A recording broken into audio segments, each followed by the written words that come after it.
Question number 7 ये important है और इजी भी है।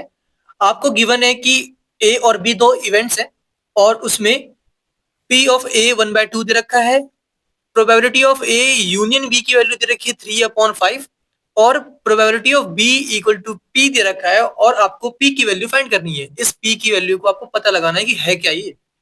ओके, और दो केस है हमारे पास। फर्स्ट केस में ए और बी म्यूचुअली एक्सक्लूसिव है, इसका मतलब मैं अभी आपको बताऊंगा। सेकंड केस में ए और बी दोनों इंडिपेंडेंट है, ये आपने देख रखा है ना, ये रहा। ठीक है, ये तो हमें पता है क्या होता है, ये नहीं पता ना। देखो ए और बी दोनों म्यूचुअली एक्सक्लूसिव है, इसका मतलब होता है ए और बी में कुछ भी कॉमन नहीं है, कोई भी एक भी एलिमेंट नहीं है दोनों में जो कॉमन हो। इसका मतलब क्या हुआ, क्या गिवन है हमें? हमें गिवन है ए इंटरसेक्शन बी, मतलब दोनों में कॉमन कुछ भी नहीं है, इक्वल टू 5। ओके, तो अब बताओ, अगर ए इंटरसेक्शन बी में कुछ भी नहीं है, ए और बी में कुछ भी कॉमन नहीं है, तो उसकी प्रोबेबिलिटी क्या होगी ए इंटरसेक्शन बी की? जब कुछ है ही नहीं तो प्रोबेबिलिटी क्या आएगी? 0। ओके, हमें ये गिवन है। इसमें क्या गिवन है हमें? इसमें हमें गिवन है कि ए और बी दोनों क्या है? इंडिपेंडेंट है। इसका मतलब क्या हुआ कि probability of A intersection B की वैल्यू क्या आने वाली है?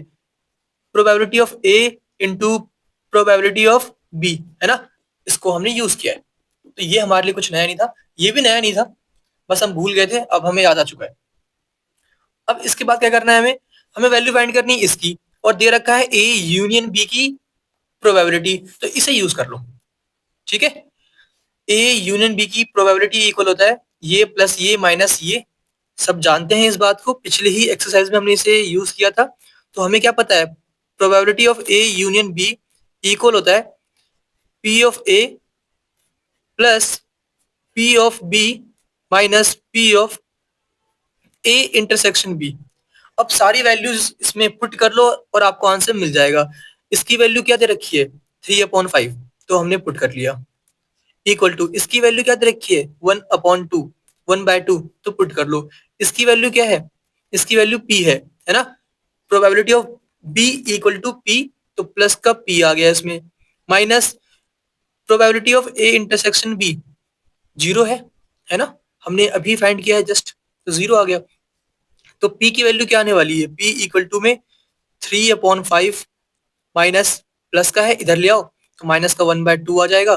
तो जल्दी से एलसीएम ले लो, तो 6 माइनस 5/10, तो ये आ चुका है हमारे पास 1/10। ओके, तो ये हमारे पास p की वैल्यू आ चुकी है, क्या है? 1/10। ऐसे ही इसे भी सॉल्व कर लो, सेम टू सेम ऐसे ही करना है। तो हमें इस बार गिवन है ये ए इंटरसेक्शन बी की प्रोबेबिलिटी की वैल्यू गिवन है ये, इसमें क्या गिवन थी? 0। तो सेम यही काम करने वाले हैं। हम जानते हैं कि P of A union B equal होता है P of A plus P of B minus P of A intersection B. Okay, इसकी वैल्यू क्या दे रखी है? 3/5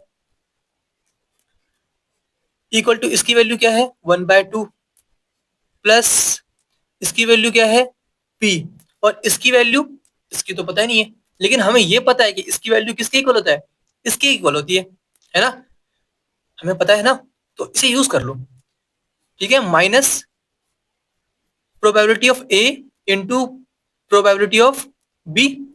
चलो वापस से लिखो सब कुछ जल्दी से। 3/5 equal to 1/2 plus P minus probability of A क्या है हमारे पास? 1/2, तो यहाँ पे 1/2 पुट कर दो। प्रोबेबिलिटी ऑफ बी क्या है हमारे पास? पी, तो इनटू में पी लिख दो। अब इसे जल्दी से आप सॉल्व कर लो और आपको आंसर मिल जाएगा।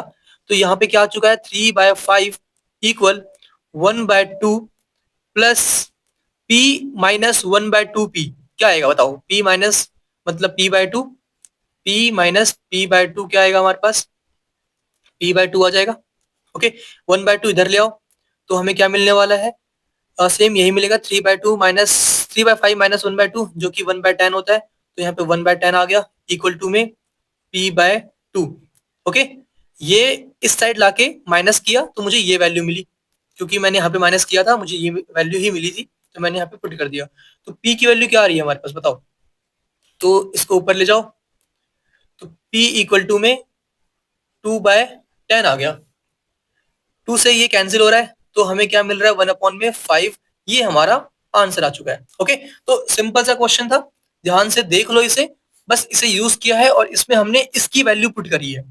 इसकी वैल्यू इस केस में 0 थी, इसकी वैल्यू इस केस में क्योंकि इंडिपेंडेंट था तो ये थी, तो हमने ये पुट करा, और इनकी वैल्यूज हमें गिवन है तो वो पुट करके बस सॉल्व किया है और हमारा आंसर आसानी से आ गया। ओके।